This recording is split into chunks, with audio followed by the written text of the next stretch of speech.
Hey everybody, it's Chris and I'm back to do another pour with you today. Today we are going to pour on something a little unusual. Some of you have told me that you like to see me pour on things that are not just canvases. So I got to thinking about some pumpkins that I had purchased. These were purchased a couple of years ago and I painted them aqua and teal to go up on top of the refrigerator. And then I decided they would be really cool if I were to pour them.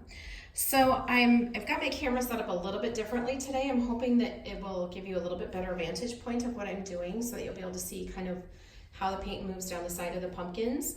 But I kind of wanted to show you what my setup is here. This is actually a piece of styrofoam that we poked holes into and then cut dowel rods in half, stuck those down into the glue, and we glued them down in there. Now this was something that I had set up last year to make ornaments. It was an easier way to keep the bulbs upside down on the dowel rods, and then that way I was able to pour the paint down over the sides. And then I also used these when I clear coated them with the Rust-Oleum clear gloss spray. So I got to thinking that this would probably be a really good way to do the pumpkins, because I wasn't really sure how I was going to be able to pour the pumpkins, get the bottom of it done, and make everything look pretty. So I'm hoping that this works out well. And I kind of feel like we probably should paint the bottom of it a little bit first. These are actually going on large candlesticks on top of the refrigerator. So since they're up at a higher height, I'll definitely be able to see the bottom. So I kind of want to make sure that we do get paint all the way down to the bottom. But what I've done in order for these to work on the dowel rods is just to take a drill bit, and these are the foam pumpkins that you can carve with a knife, or you can actually make designs in them with a drill. So I just drilled a hole in the bottom of them, and then that way they will slide right down over on the dowel rod. And that will give them a little more stability so that they'll hold still while I pour them, and then that way the paint will kind of run down. Like I said, I think we probably will pour a little bit of paint on there, just because I'm not sure how far down the paint will actually go once we start to pour. So I may actually start pouring these off of the peg and kind of get some paint going down over the side and then put them onto the peg to finish. So the other one also has a hole, and I'm going to place that one over here just so that they have distance in between them and they won't be touching. So I'm going to show you the colors that I have today are Parchment, and I also have the Cobalt turquoise, or excuse me, a metallic cobalt. This is an Artist Loft color, as well as turquoise green, and that is an Amsterdam color, Prussian blue. There's a lot of different, I honestly can't tell you for sure which one that is. Almost everyone makes Prussian blue. And then Prism violet, which is the Liquitex Basics. And then I also mixed up a little custom copper. So I have not had copper before, but we found this at Hobby Lobby. Let me make sure I've got you in view here. This was at Hobby Lobby, and it's just a small can of copper paint. It was $7.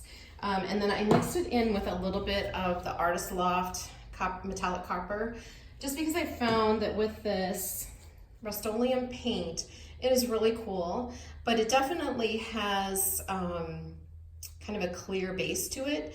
So if it is not a solid chunk of paint, you're going to be able to see through it. So I kind of like when I'm putting it in a pour like this where I'm going over a painted surface, I like to put just a little bit of another paint in there just to kind of give it a little bit of something to kind of bind to, if you will. So I'm going to put this into a cup. I have spritzed the cup with WD-40 just so that the paint will release. And I think we'll start with the Parchment. So my inspiration for these is that I do have a tray that sits on top of, I can tell I've got some stuff in that one. I have a tray that sits up on top of the refrigerator as well. And it has kind of these beige colors, and it has the turquoise. It also has just a little bit of purple to it. So that's why I kind of thought the Prism Violet might be pretty to put that in there. And I'm not gonna get super crazy with it. I just kind of want a hint of it.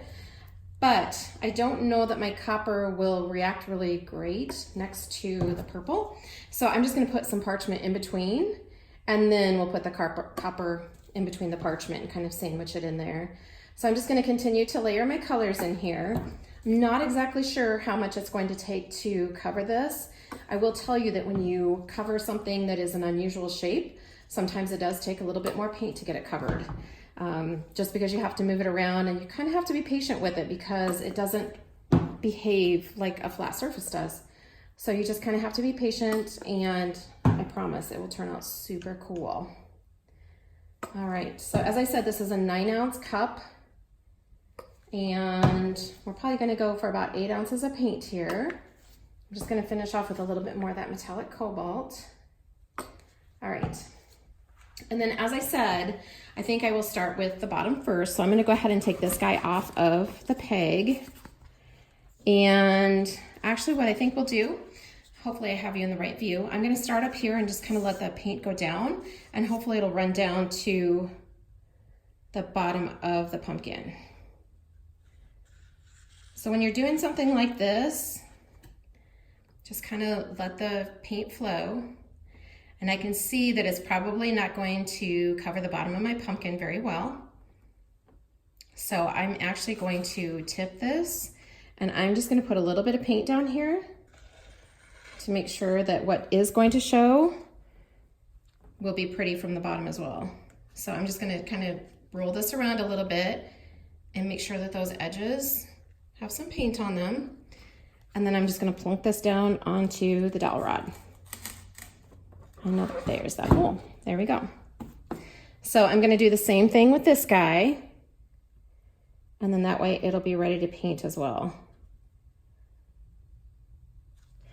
I'm not gonna be too concerned with the paint that runs up the side of the pumpkin, because what I pour down the edge of it is going to change it anyway. I just wanna make sure that I kind of have this surface covered with some paint so that when it does run down the side, everything looks good. There we go. For not having a lot of purple in there, it sure does look awful purple, doesn't it? All right, so just trying to get this guy back on here. And I can see I'm gonna have to repaint my stems because I totally touched them.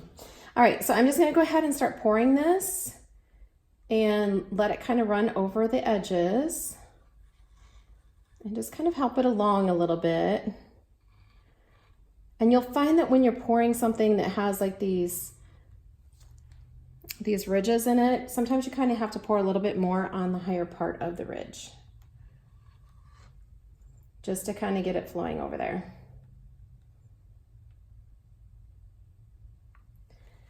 All right, so I am going to continue to pour here. And I'm just gonna kind of pour in the center of that ridge to make sure that I'm getting it covered. As I said, it's going to take a little bit more paint to do this, so it's not like a flat surface. So you just kind of have to be patient and kind of help it along and try to get it covered. Hopefully you guys can see this. I bet my hand is probably right where you are trying to look right now. So let me see if I can go from the top side here. I can see that right here is not covered. So depending on the colors that you're doing, it might help to do kind of a base coat on it.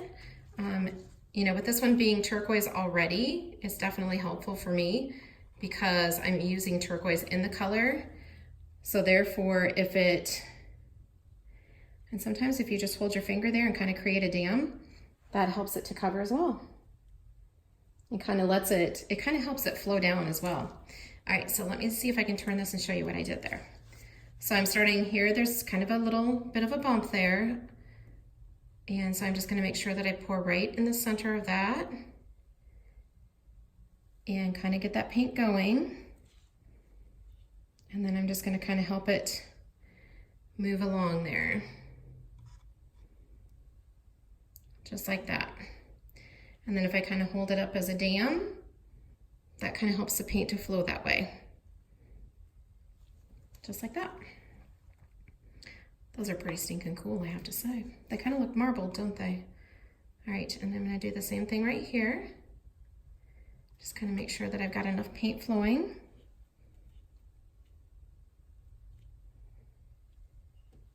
Just kind of touch it a little bit. Sometimes if you get some paint underneath, like in a dry spot, sometimes that kind of helps it to pull the paint down as well. If you've got an area that's not really flowing the way you want it to. That is looking pretty cool, guys. Hopefully you guys have a good angle on this. All right, got another little ridge here, so I'm just gonna pour just over the side of it.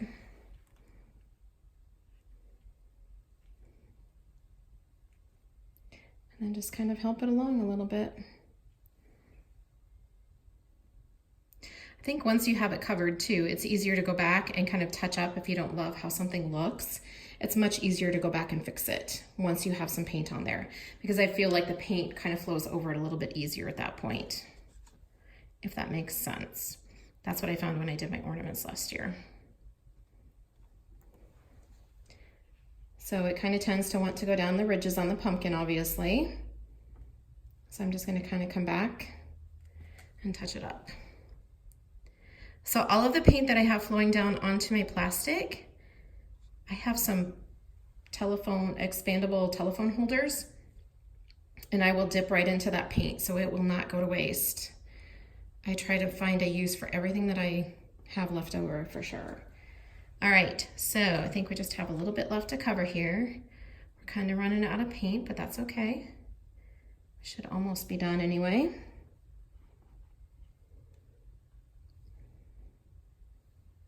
Just gonna kind of help it down the side there. And then I want to put just a little bit more so that it looks pretty.